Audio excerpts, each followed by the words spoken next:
Ahí tenemos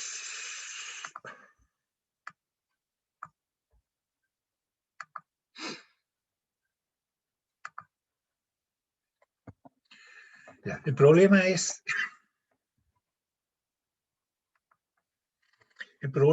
el siguiente.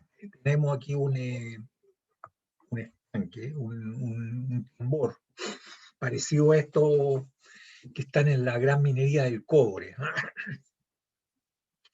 que va rotando, o sea, son inmensos tarros de 3 metros por 18 metros, en fin, es un equipo minero, construyen acero A4227 estructural y soldable, y trabaja con un material que está calculado ya 27,8 kilogramos por centímetro lineal, o sea, uno mira el dibujo y sabe que cada centímetro está cargando con 27,8 kilogramos fuerza en el interior, lógicamente, y tiene además una presión interna de 3 kilogramos fuerza partido por centímetro cuadrado, y es movido por un sistema motor, son unos tremendos motores, y reductores, son por lo menos 3 reductores, de 9000 HP a una velocidad de 60 RPM, o sea, lento, va girando esto.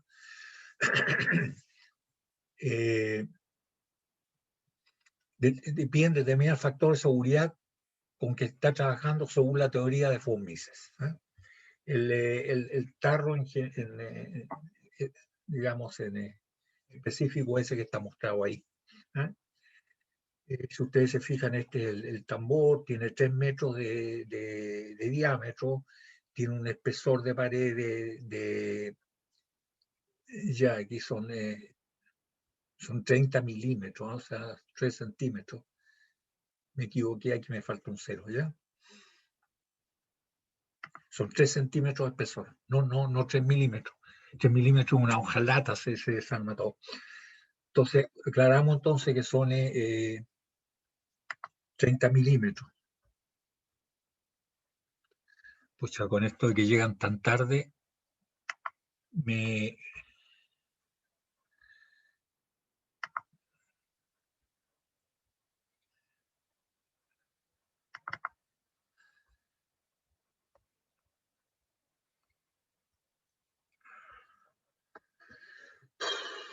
algo pasó. Ustedes lo ven esto porque a mí se me achicó bastante.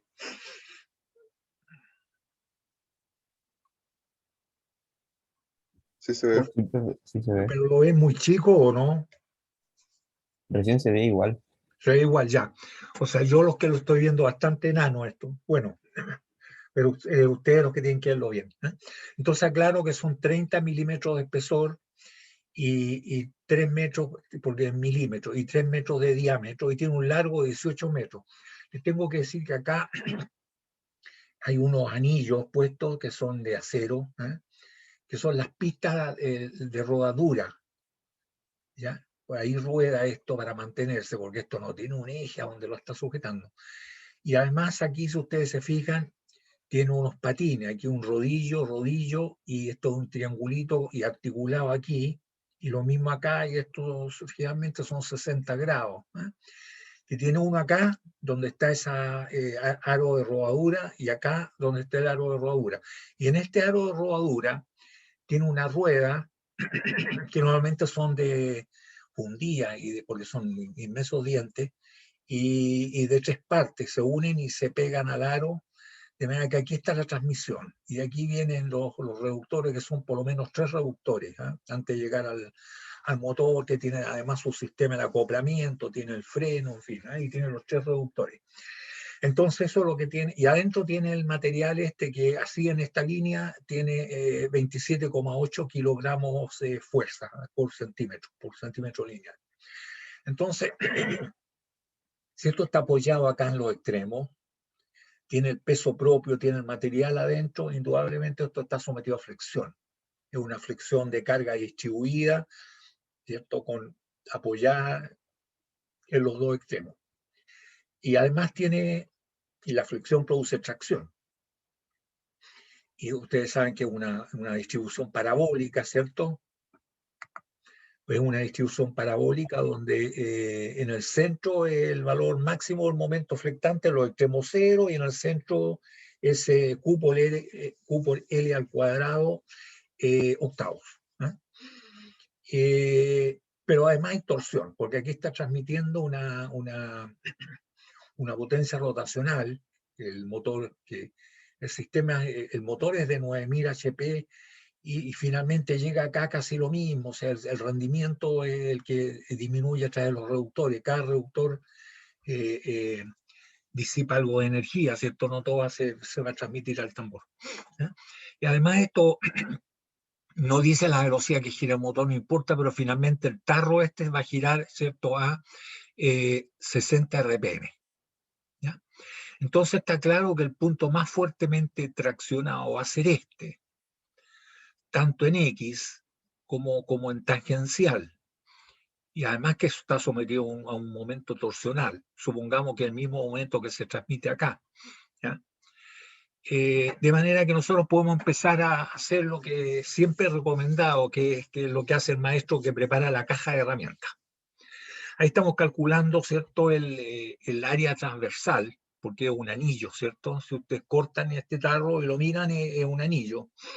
Entonces, el área sub cero está calculada aquí de otra manera. No es el círculo exterior menos el círculo interior, sino que es como se hacen estos tambores. Así se trabaja para calcular la sección, en la vuelta completa, el perímetro multiplicado por el espesor. Y la vuelta completa es pi por el diámetro, el diámetro en centímetros son 300 centímetros y el espesor son 3 centímetros. Esta es la sección, ¿cierto? La sección anular que hay de cortado. Y esto nos da 2.827,43 centímetros. Esto es importante que lo entiendan porque así es como se trabaja. Nosotros hasta este momento habíamos trabajado con el círculo grande menos el círculo chico, y eso es correcto, eso es exacto. Pero en caso de tambores donde el espesor es tan delgado, es delgado con respecto al diámetro, ¿cierto? Convengamos, se toma el perímetro y se multiplica por el espesor. ¿Ya? Entonces eso nos da 2.827,43 centímetros cuadrados. Esto es de acero, ¿cierto? Por lo tanto, si nosotros lo multiplicamos por el gamma al acero, que es 7,85, y lo dividimos por 1000, tenemos, ¿cierto?, lo que pesa este tarro por cada centímetro de largo, y esto nos da 22,2 kilogramos fuerza partido por centímetro. Por favor, si no se entiende algo ahí, inmediatamente hacerlo ver para aclarar las dudas. Como el Q sub 1, el Q del material, es igual a 27,8, ahí está. El Q total, que es el peso del tarro más el material que está acá adentro, es la suma. Por lo tanto, el Q total va a ser igual a Q sub 0 más Q sub 1, el Q del tarro más el Q del material, 22,2 más 27,8, eso nos da 50 kilogramos fuerza partido por centímetro. Ese es el Q. Y ese es para calcular el momento flectante. ¿Cierto? ¿Qué más necesitamos? Necesitamos los momentos de inercia. Tenemos que el momento, también se puede calcular a partir del momento de inercia polar, pero esto lo hice en la forma tradicional. De hecho, como lo hacen todas las normas, el código ASME que trata la construcción de estos tarros y lo hacen con el perímetro, ¿cierto? Primero calculan el momento de inercia polar y saben que el ecuatorial es la mitad del polar. Bueno, esto nos da entonces que es pi por el diámetro a la cuarta del tarro, del círculo grande, menos pi por el diámetro a la cuarta del círculo pequeño que es del interior, que son 300, ¿cierto? Estos son 306, partido por 32. Esto nos da 65.325.500, no, es más. Aquí parece que, porque son 65 millones, aquí se me corrió 513.000. Y bueno, el otro, mejor parece, sí. Son 65 millones, aquí se me corrió la... Y el momento de inercia ecuatorial va a ser la mitad del otro porque es pi por el diámetro grande a la cuarta menos el diámetro chico a la cuarta partido por 64. Este es dividido por 32, 64 y este da 32.775.671,45. ¿Ah? Estos son 65 millones. ¿Ya? Inmediatamente podemos calcular lo que vale los W ecuatorial y el W polar. El W polar es igual al momento de inercia polar, partido por 153, que es el radio exterior, la distancia más alejada de aquí hasta acá afuera, son 150 más 3, 153. Y esto nos da 428.440,15 centímetros cúbicos. Y el otro, lógicamente, va a dar la mitad, ¿cierto? Porque es el momento de inercia ecuatorial por el C, que es el mismo, la distancia más alejada, ¿cierto? Y eso nos da 214.220,075. Entonces ya con esto nosotros tenemos ya los datos que vamos a necesitar. Ya tenemos el Q, tenemos el momento de inercia, los momentos de inercia, y además tenemos los W ecuatorial, ecuatorial y polar. ¿Ya? Entonces ya tenemos todos los datos como para atacar el problema, y sabiendo que la distribución, ¿cierto?, del momento es una parábola, que la viga es sonriente, y que este es el punto más solicitado, porque el momento flectante aquí es Q por L al cuadrado octavos. Podemos empezar a calcular los momentos flectantes, los esfuerzos y el momento torsional y los esfuerzos, y ver si acaso el momento, la fuerza cizallante produce o no. Eso lo vamos a ver al tiro. Fíjense que si este es el punto más fuertemente cargado, este que está acá abajo, el que está en el medio, este es más fuertemente cargado en tracción y este es más fuertemente cargado en compresión, que se suma a la tracción que produce la presión interior. Pero en cisalle sabemos que en el centro, en cisalle, es donde se encuentra la mayor cortadura, y la parte superior, el esfuerzo cortante es cero, y aquí en la parte inferior es cero, o sea, este no va a influir. ¿Y por qué cero? Porque el área sub tau es cero. Recuerden que el área es, si esto lo cortamos aquí, y aquí no hay nada de material, por lo tanto, esa sección, el momento que hace esa sección con respecto a esto es cero, porque el área es cero. Entonces vale cero aquí, vale cero acá y vale máximo en el medio, pero como en el medio no lo vamos a estudiar porque ahí no es importante el esfuerzo producido por el momento flectante, diríamos que el esfuerzo producido por la fuerza cortante, ¿cierto? El esfuerzo cortante acá abajo es cero, no influye. Sí es torsional, pero no el cizallante.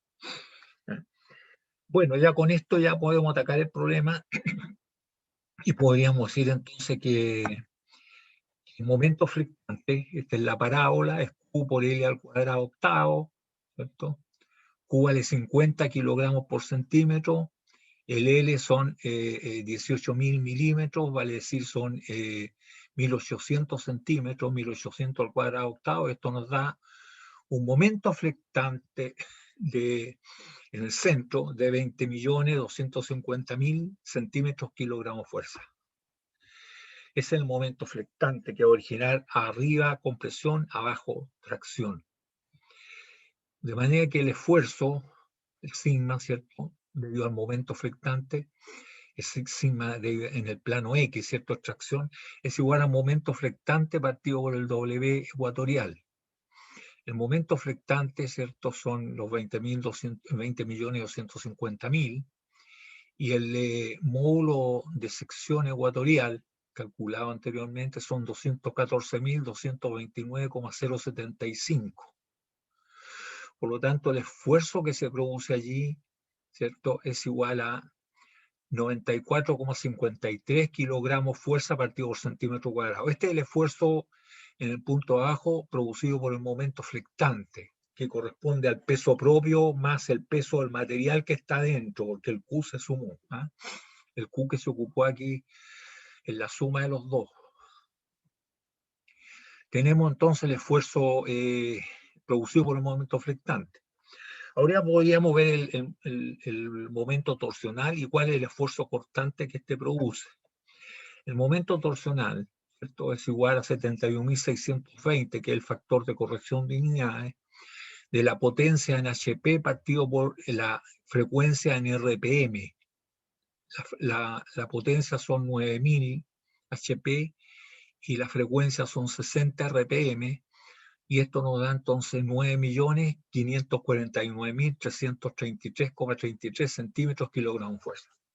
Tenemos entonces que ya calculado el momento flectante, calculado el momento torsional, con el momento flectante calculamos el esfuerzo que se generaba, ¿cierto?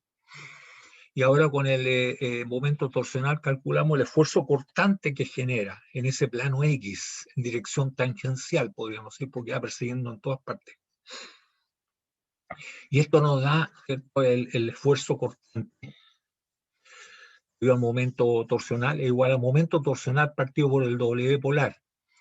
Estos son 9.549.333,33, que es el valor obtenido anteriormente, dividido por el W polar, que el doble del otro, 428.440,15, y esto nos da 22,29 kilogramos fuerza partido por centímetro cuadrado. Este es el esfuerzo cortante producido por la torsión.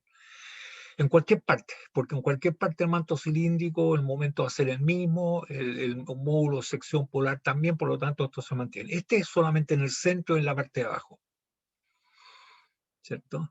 En tracción. Entonces ahora tenemos los producidos por el momento flectante y el momento torsional.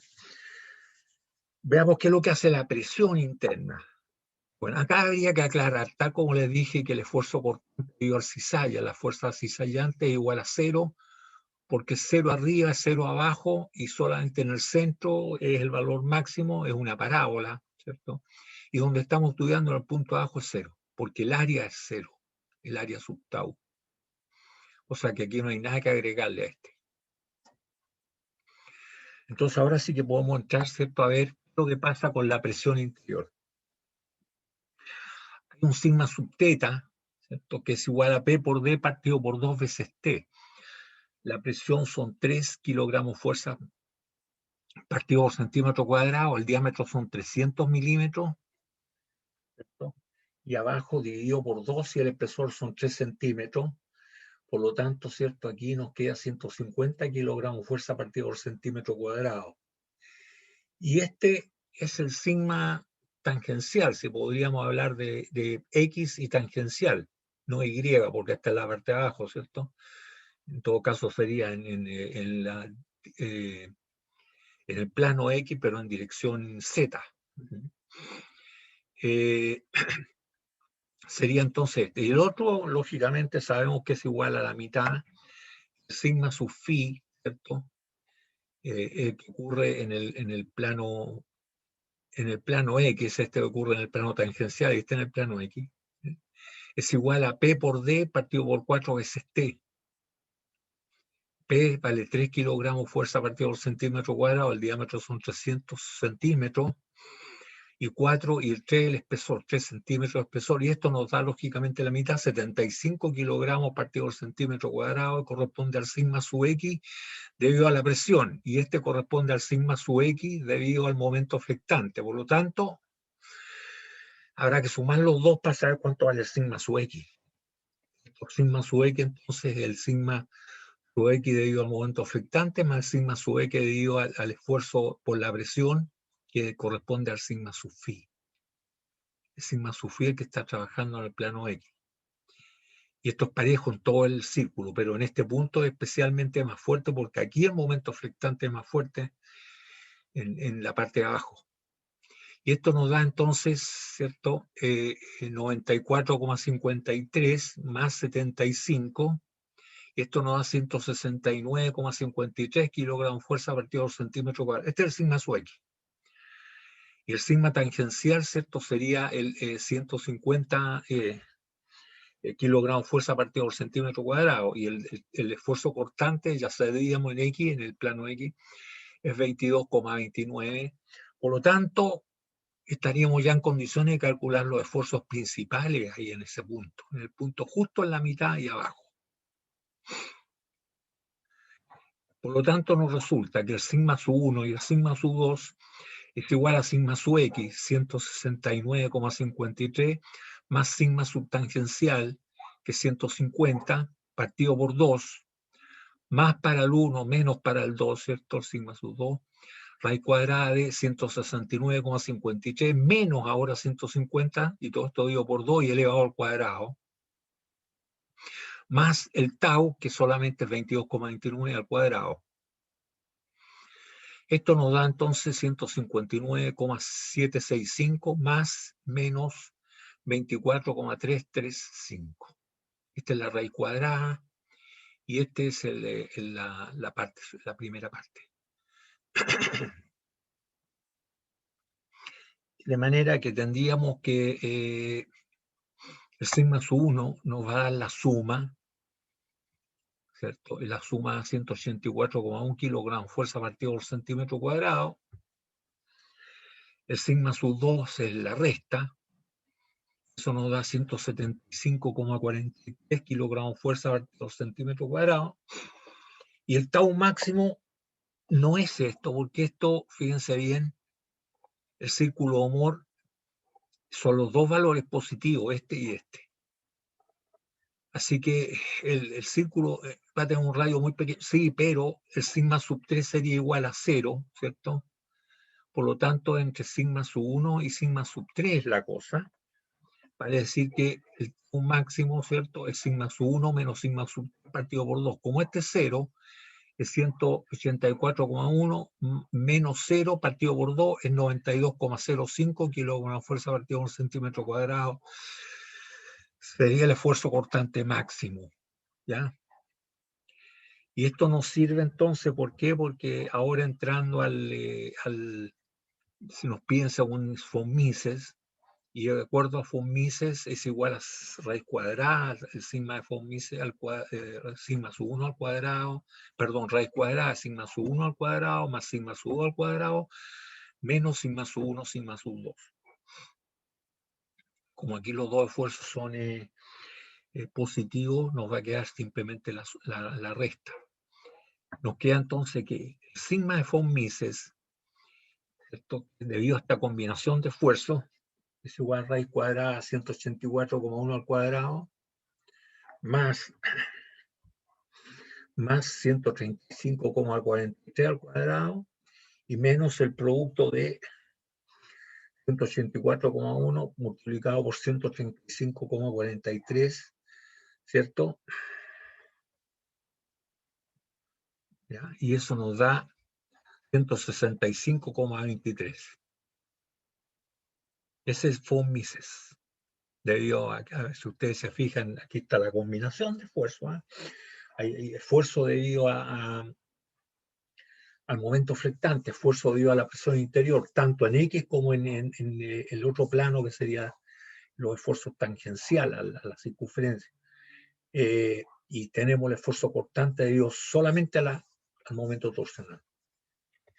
De manera que el factor de seguridad, que es lo que nos pedían, va a ser igual, ¿cierto?, al sigma de falla, de fluencia con que falla el material, partido por el sigma de von Mises, que es de la conjunción de todos los esfuerzos que hay ahí. Por lo tanto, son a 4227, 2700, el sigma de fluencia, partido por el de von Mises, 165,23, y esto nos da 16,3. 16,3. Ese sería el factor de seguridad. Ahora, ¿que faltan cosas? Sí, faltan cosas, ¿cierto? Por ejemplo, si este fuera un molino, el molino no trabaja directamente con el casco, porque sería pedazo el casco en poco tiempo, ¿no? Y tiene interiormente, tiene unas corazas, Si usted alguna vez ha ido a ver, si fuese un molino esto, efectivamente están girando y no giran muy rápido, porque si giran muy rápido el material se pega en el círculo, y lo importante es que el material llegue arriba y caiga, y por el propio peso y además que tiene bolas o tiene barras, solo golpea y va moliendo el material. Además que no puede ir muy rápido, si no, no muele ninguna cuestión, se queda el material tal cual como está, como se echa adentro, queda simplemente gira nomás, sale a pasear, a dar vueltas. Entonces tienen, cuando usted, los elementos que van a moler, que pueden ser bolas o pueden ser barras, no tienen que quedar pegados interiormente al casco, sino que tienen que caer. Entonces por eso es que no giran tan rápido. Pero al caer golpean, entonces si golpean este tarro lo rompen en minutos, entonces esto lleva unas corazas, se meten por dentro, y cuando ustedes miran estos tarros, ven, parece erizo, porque tiene los pernos que sobresalen y las tuercas, porque las tuercas van todas por fuera. Y eso es lo que se puede ver. O sea, podría ser más o menos como un molino, ¿eh? Pero no es esa la idea, porque el molino tiene por qué tener temperatura, ¿cierto? Pero más o menos así es como funciona esto, y faltaría entonces el peso de todas esas corazas, que no deja de ser, ¿eh? Son ¿cómo se llama? De acero al manganeso, qué sé yo, que son resistentes a la fricción y a los golpes, cubriendo todo interiormente, o sea, un peso tan grande como el tarro completo, ¿eh? Y eso no está considerado aquí, ¿eh? Entonces, por eso que puede, churra, ¿por qué yo tan grande el factor de seguridad? No, es grande, pero no tanto. Consulta, muchachos. Hemos desarrollado un problema más o menos donde hemos intervenido, si ustedes se fijan, la parte mecánica, para saber los momentos flectantes, el momento torsional, ¿cierto? Hemos ocupado esfuerzo debido a la flexión, esfuerzo debido a la torsión, esfuerzos producidos por la presión interior. Alguien podría decir, oiga, esto está girando y no consideró los esfuerzos producidos por la rotación. Efectivamente no se consideró, porque son muy pequeños en este caso, ¿eh? Son bastante pequeños, son insignificantes. En los ventiladores que giran más rápido ya es considerable, ¿eh? Pero en estos casos los esfuerzos producidos por la rotación son bastante pequeños. Consulta, jóvenes. Dudas que hayan quedado.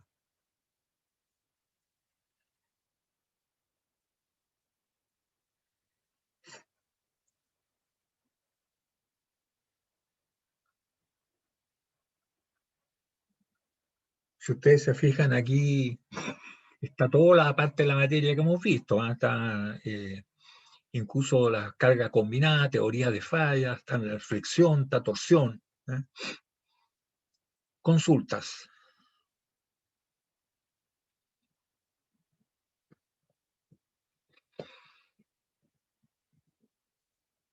¿Sí?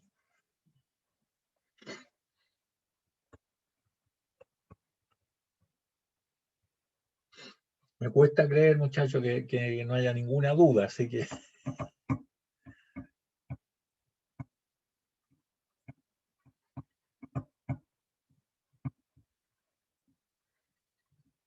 sí,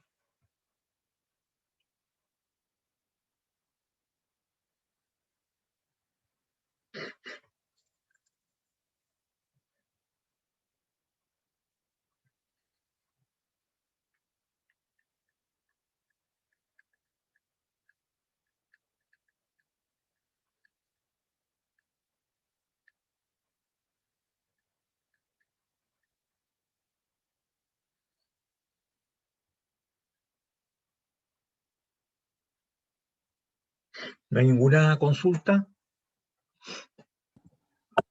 Factura ninguna. Ya. Aquí le voy a plantear yo algo, ¿eh? Aquí fíjese que como no hemos nosotros determinado en la forma clásica el momento de inercia polar, y el otro está además, podríamos haber dicho, mire, este es la mitad de este, corrigiendo el valor, 65 millones aquí hay la coma se me corrió, ¿eh? Porque son 65.325.513, me parece que hasta ahí era, y se me corrió la coma. Bueno, lo hicimos en la forma tradicional, 306 pi por 306 a la cuarta dividido por 32 menos pi por 300 a la cuarta partido por 32. O sea, el momento de inercia polar de un círculo grande menos el momento polar del círculo chico. Menos porque eso es lo que le sacamos. Y ahí queda el anillo. Pero atentos, por favor. Podrían, y ustedes incluso pueden probarlo. Pueden decir en forma aproximada, que es como se hace en ingeniería. Se dice, en realidad el momento de inercia polar es el área, que es el área del anillo, y el área del anillo, tal como la calculamos acá, es igual a pi por 300, el perímetro de la vuelta completa, multiplicado por el espesor. Y esto tiene muy poca diferencia con la realidad, porque el espesor es bastante más chico que el diámetro. Ustedes pueden calcular esta área como el círculo grande menos el círculo chico y pueden ver la diferencia. Entonces, si tienen el área, y el concepto de momento de inercia polar es el área multiplicado por la distancia al cuadrado, y la distancia que está el área anular del centro, ¿cierto? El área que está toda esa, que es esta área que está aquí, todo el perímetro, la multiplican por el radio, que en este caso forma también aproximada, podríamos decir son 150 centímetros al cuadrado. Eso le debería dar un valor muy parecido a lo que está acá. Porque el concepto de momento de inercia es área, el área anular que hay aquí, ¿cierto? Multiplicado por la distancia al cuadrado, y la distancia es 150 centímetros. Y debiera dar un valor muy parecido a este, y después este otro es la mitad. ¿Por qué? Por teorema, ¿cierto? Que de los momentos de inercia, dice que el momento de inercia respecto, ¿cierto? A un eje es igual que los momentos de inercia con respecto a un eje perpendicular al área, igual a la suma de los momentos de inercia, ¿cierto? Coplanarios con el área, perpendiculares entre sí y que se cortan por donde pasa este eje. Entonces, finalmente, que es igual al I con el X, con respecto a este eje y con respecto a este otro, entonces este sería la suma de los dos, y como son iguales, el doble. Por eso que si este lo calculamos, este otro es la mitad. Y este se calcula fácilmente diciendo el área, esta área que está aquí, multiplicado por la distancia, y la distancia son 150 centímetros al cuadrado.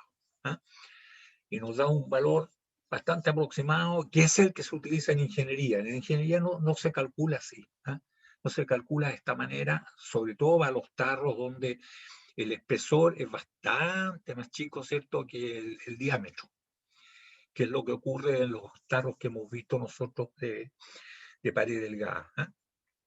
Eso ustedes se pueden encontrar con eso en la práctica, en ingeniería. ¿Ya?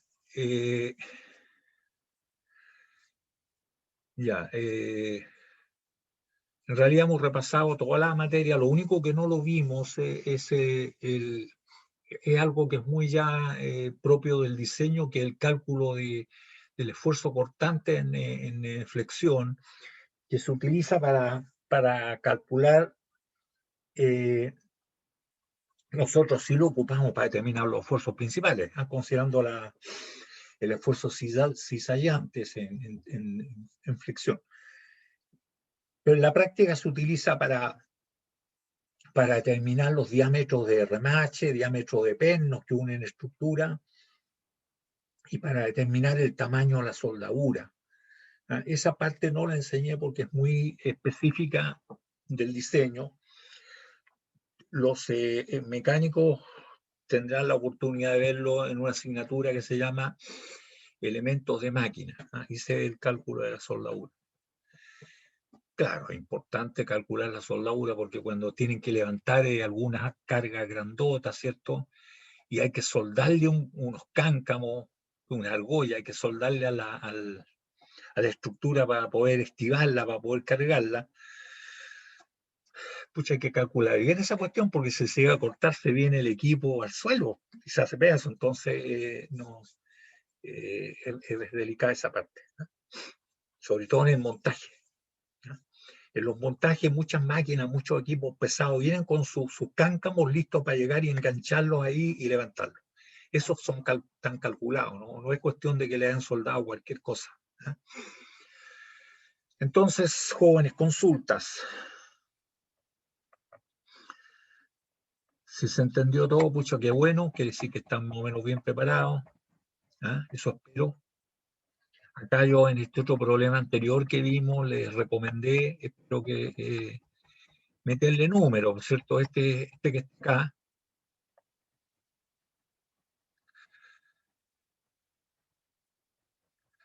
aquí vimos varios, uno los vimos numéricamente y otros vimos algebraicamente. Entonces, este fue un problema bien interesante. Es interesante colocarle número a esto, ¿ah? Porque aquí el diámetro de esto que está acá, el largo de esta pieza, cuánto va el altura, cuánto va la base del rectángulo, cuánto va el diámetro de esto, en fin, para, para poder calcular el esfuerzo que produce esta fuerza de impacto que impacta aquí, carga acá, ¿cierto? ¿Sí? Golpea estira por ley de Hooke, tuerce a esto y lo flecta, y este otro que ya se ve girado por el efecto de que este se tuerce, además se flecta ¿cierto? Y se estira Entonces los motivos por los cuales después del golpe baja esto, ¿cierto? Son varios, son 4 por lo menos, ¿cierto? Que se estira esto, que se tuerce esto y que se flecta van 3 y que se flecta esto van 4. Son 4 motivos por los cuales este punto va a bajar, o sea, la fuerza pega aquí y golpea y baja. Ese es el delta. Hay 4 deltas que había que considerar, ¿cierto? El problema es que sería bueno meterle numerito para poder calcularlo, ¿cierto? Porque ahí están los 4 motivos por los cuales bajaría la fuerza P después de impactar. Y saben que la energía va a ser la fuerza multiplicada por lo que baja y dividido por 2, porque esto es considerado como un resorte lineal. Entonces esa sería la energía que es el área bajo la curva de un triángulo, ¿eh? Y eso sería igual entonces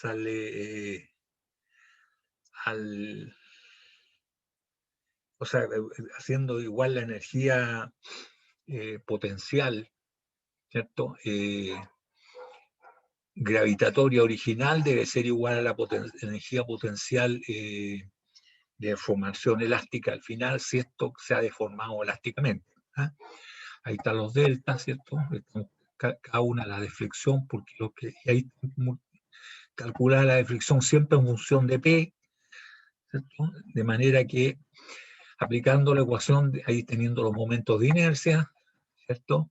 Y aplicando la ecuación de esa de la energía con su cierto rendimiento, porque no todo se aprovecha, ¿cierto? En producir deformación, algo se pierde por el golpe, por el sonido, por la deformación local, en fin, se calienta el aire incluso, ¿eh? No todo se aprovecha, esto es lo aprovechable, ¿eh? Y ese debe ser igual al trabajo que el área encerrada bajo la curva.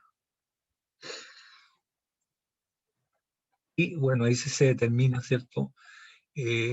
Una vez que se determina cuánto vale, se pueden calcular los esfuerzos, ¿cierto? Y se pueden calcular los esfuerzos principales y se puede calcular el factor de seguridad, ¿eh? Interesante ese problema porque tiene bastantes cosas, ¿eh? Si ustedes se fijan, este problema tiene de Hooke, tiene flexión, tiene torsión y tiene flexión acá. Y además de eso tiene impacto, porque la fuerza P aquí es muchísimo más grande que el peso del disco que está acá, ¿eh? Hay un disco aquí, ¿eh? Es bastante más grande, ¿cierto? El peso de este disco es poco, es una masa pequeñiza, pero el impacto acá, ¿cierto? Crece hartas veces, qué sé yo, 100 veces, una cosa así o más, ¿eh? Entonces, el esfuerzo que produce es el que queríamos calcular. Este problema es bastante completo, ¿eh? Y otros problemas muy interesantes. Este problema que está acá, que estoy borrando en este momento para llegar al comienzo, no, este es sencillo. El que es interesantísimo es cuando nosotros inclinamos no, es uno donde se está inclinado, está en la parte de combinación de carga, no en teoría de falla, ¿no? Claro, claro, está en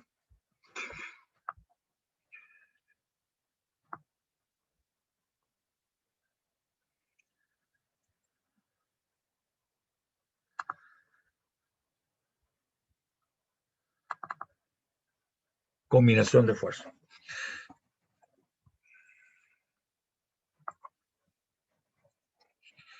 ¿Están viendo combinación de esfuerzos, jóvenes? Sí, profe. Ya, ok. Bueno, este también es interesante, ¿eh? Este nos enseñó que hay que encontrar el centroide de la sección para ver dónde el momento flectante produce esfuerzo cero y la fuerza resultante de la carga axial, si está en el centroide, significa que es una distribución pareja en toda la sección. Por eso que teníamos la suma de los dos efectos. El que está en gris aquí, para acá, es la atracción pareja, porque la fuerza se ubicaría en el centroide, ahí está en el centroide, y la otra es el momento, y el momento, ¿cierto?, produce esfuerzo cero en el centroide y linealmente proporcional a la distancia al centroide hacia los extremos. De manera que aquí toda la combinación, y esto hizo que la combinación de tracción y flexión hace que se corra el plano neutro, ¿eh? Este es el cuerpo de una máquina, pero ese también es importante, ¿cierto? Porque nos dice que el material frágil no es conveniente someterlo a tracción. Entonces hay una zona de marca hasta donde podemos dejar excéntrica la carga sin que produzca tracción en ninguna parte, ¿eh? Esa es la zona neutra, que ya lo vimos, ¿eh? Y este es el problema que yo les decía que es interesante porque es muy parecido a uno simple, que fue el primero que hicimos, pero por el hecho de estar inclinada y tiene componente tanto axial como perpendicular al elemento, ¿cierto? Significa que aquí aparecen momentos flectantes con respecto a dos ejes, por lo tanto estamos en la indecisión. ¿Dónde es más fuertemente traccionado? El punto D sería por la componente vertical, pero el punto C sería por la componente axial. ¿Cuál de los dos? Ninguno de los dos, sino que ahí trabajamos, ¿cierto?, con los dos momentos, y una vez calculados esos dos momentos, los trabajamos con ellos como vectores, por lo tanto los pudimos sumar, ¿cierto? Aquí,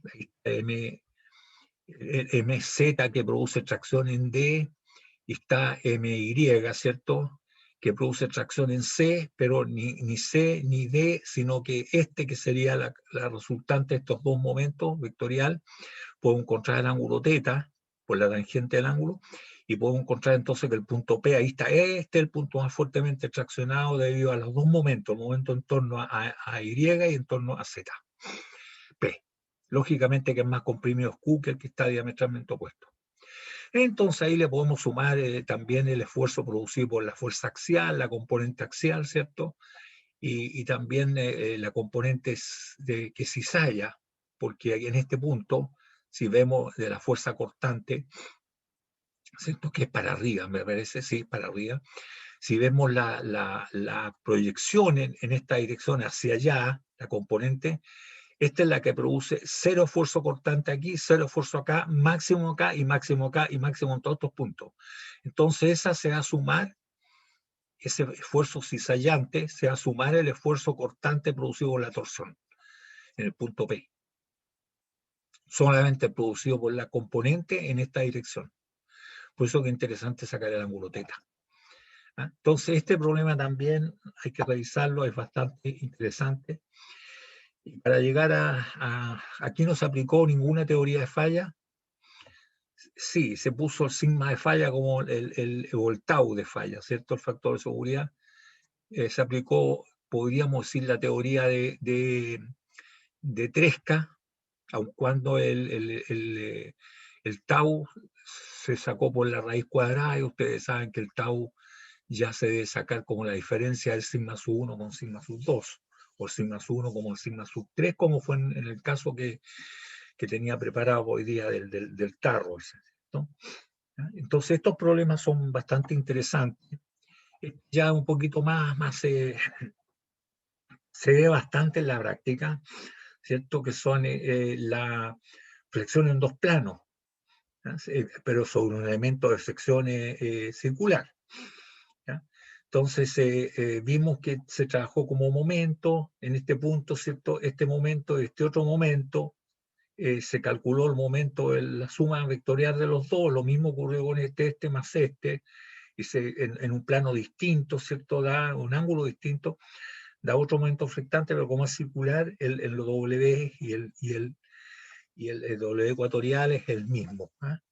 Y así se logra entonces determinar el punto más fuertemente solicitado. Eso va a depender de los valores aquí y ahí están ya los vectorialmente, ¿cierto? Se sacó. Todos estos son los que se trabajan acá para ver cuál es el momento más grande y sacar los esfuerzos que produce la flexión, ¿ya? Y este otro que está acá es un caso especial, se trabajó sobre una viga de sección rectangular, porque ya sabemos hacerlo sobre una viga de sección circular, no habría habido nada que hacer acá, simplemente es un problema común y corriente, nomás con una viga apoyada a los dos extremos con una carga, si está inclinada no importa porque sección circular da lo mismo, pero la sección es rectangular. Y aquí tuvimos cuidado que esta fuerza pasara por el centroide, porque si no pasa por el centroide origina torsión, y la torsión sobre una sección no circular no la sabemos calcular, ¿ya? Entonces pasó por el centroide y cada una de estas, ¿cierto?, componentes, tanto en Z como en Y, produce momentos flectantes que están dibujados acá, en el mismo punto son máximos, no como en el otro caso, ¿cierto? Y aquí no se saca vectorialmente porque ya no es de sección circular, sino que se trabaja con cada uno. Esta fuerza produce un momento flectante que produce tracción en B y en C, acá abajo. En cambio, esta otra, la componente horizontal en Z, produce tracción en A y en B. Por lo tanto, el punto B es más fuertemente solicitado porque produce tracción esta fuerza, el momento produce tracción en B, y también produce tracción esta otra. Por lo tanto, este es el punto más fuertemente traccionado, análogamente, ¿cierto? Este es el punto más fuertemente comprimido. Una vez que se calculó el esfuerzo, ¿cierto? Se calculó el esfuerzo, ahí está, se sumaron los dos y se obtuvo. No, era interesante ver, bueno, y el plano neutro, ¿cuál es? Entonces, el plano neutro, ¿cierto? Lo calculamos sabiendo que en el cuadrante, en el segundo, en este y en este otro, los esfuerzos se restan. El esfuerzo que produce este es tracción aquí en este cuadrante y este otro es compresión. Entonces habrá un punto cualquiera que tiene cero esfuerzo y por ahí pasa el plano neutro, además pasa por el centro. Y lo mismo ocurre acá, dijimos en este cuadrante, porque esta fuerza produce un momento que en este punto origina atracción, no la máxima, sino una atracción que es proporcional a la distancia de esto. Tracción. En cambio, esta produce compresión. Entonces, este punto de coordenadas desconocidas lo calculamos a través de, una vez que eran dependientes, ¿cierto?, los esfuerzos de las distancias Y y Z respectivamente, por lo tanto calculamos el cociente entre Y y Z, que era la tangente de este ángulo alfa, y ahí así lo obtuvimos. Por lo tanto, tenemos tangente alfa y tenemos un punto, por lo tanto, este es el plano neutro. Este es el plano que debido a este esfuerzo, a esta fuerza que está aquí, y los momentos flectantes que produce, ¿cierto?, no tiene esfuerzo. Y de aquí para acá, todo es tracción, y de aquí para allá, todo es compresión. debido a esta fuerza, a esta que está aquí. ¿Ya? Por eso son problemas bastante interesantes, ¿cierto? No es tan complicado ni tan diferente a todo lo que hemos visto. ¿Ya? Entonces, jóvenes, ahí con esto habríamos terminado, y la próxima sesión, que es el viernes, también sería solamente consultas, las puras consultas de problemas que tengan ustedes, algunas dudas que terminen de desarrollarse. ¿Ah? Consulta, muchachos. Hemos hecho un repaso ahí, tocando los problemas más interesantes, cuáles son las particularidades de cada uno. Son problemas elegidos para que demuestren algo las materias vistas.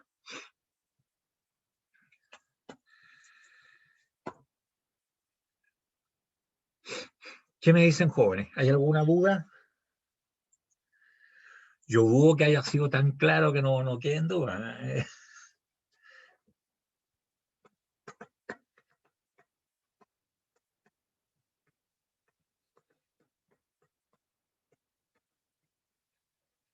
Hemos completado totalmente la materia.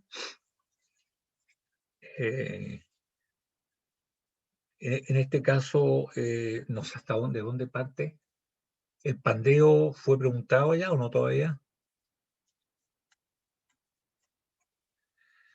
Ya, ahí voy a revisar qué cosa es dónde quedamos en el último certamen para que vean cuáles son los capítulos que corresponden. Hay algo que siempre los va a perseguir, jóvenes, que es bueno tenerlo dominado, que es el estado de esfuerzo, llegar al círculo de humor, en fin. Porque no solamente hay que determinar de repente los esfuerzos, sino que cuál es el punto más fuertemente cargado. Una cosa así. ¿Ya? Entonces, no se pide que trabajen con el círculo de humor para determinar los valores, sino que a través del círculo de humor determinan ustedes, ¿cierto? El plano que está soportando. Eso más bien es la ventaja del círculo de humor, el plano donde están soportando esos esfuerzos tan grandes. ¿Ya? Consultas, jóvenes,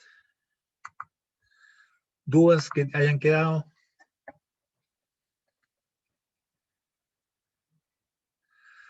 Dice que no.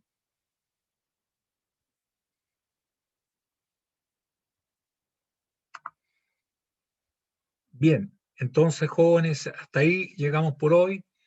Y por favor, el viernes lleguen con dudas, porque si llegan con dudas significa que ya han visto la materia, ¿cierto? Ahí es donde surgen las dudas. De repente, cuando uno no ve la materia, no es inocente como una paloma, aunque dicen que esos bichos no son tan inocentes. Entonces ahí empiezan a surgir las dudas. Cuando uno empieza a estudiar, empiezan a surgir las dudas. Por eso traten de plantearlas para el viernes y sesión de consulta. ¿Ya? ¿Les parece? Ya, profe. Ya, ok. Bien, pues, joven, nos vemos entonces el viernes. Nos vemos o nos escuchamos el viernes. Y espero escucharlo a ustedes con todas las dudas que tengan. ¿Ya? Ok. Listo, muchachos. Ya, profe, chao, Ya, cuídese. profe. Que estén bien. Sí, igual, cuídese. Gracias igualmente.